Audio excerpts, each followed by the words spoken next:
On the last day of 2024, a terrible accident happened in the sky over South Korea. Jeju Air Flight 2216, a Boeing 737-800, was flying from Bangkok to Muan. The plane caught fire and crashed into a wall. The crash was a terrible shock to everyone at the airport. The crash of Jeju Air Flight 2216 was a terrible loss of life. Of the 181 people on board, 179 died, leaving families and communities grieving. Many of those who died were going home for the holidays, and they came from many different countries and backgrounds. Even in this sadness, there was a little bit of hope. 2 crew members, although hurt, survived the crash. They were quickly taken to a hospital and are expected to get better.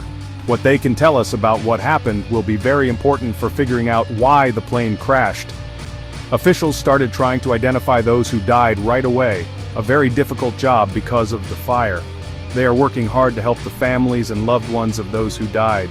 The South Korean government has promised to help the families and to carefully investigate what caused the crash.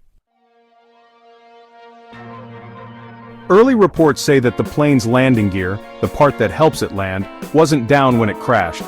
This important fact, along with the warning about birds, gives us a clue about what might have happened. Investigators are looking at information from the airport's radar and the plane's black boxes to understand the flight's last moments. The cockpit voice recorder, or CVR, which records what people say in the cockpit, has been found and is being studied by experts in South Korea. This device should help us understand what the crew did and if there were any problems with the plane.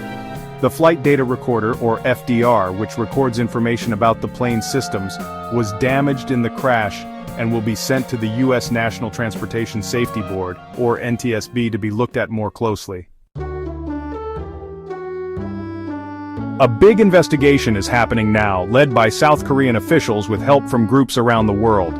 The U.S. Federal Aviation Administration, or FAA, Boeing, CFM International, the company that made the engine, and the NTSB are all helping with the investigation. Their combined knowledge will be very important in finding out what caused the crash and stopping similar accidents from happening again.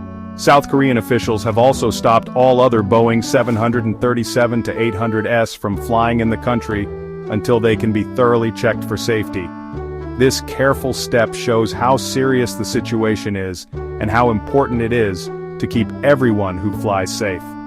As the investigation goes on, people around the world are sad for the families who lost loved ones in this terrible accident. The search for answers is just beginning, and what we learn will be important for the whole aviation industry and beyond.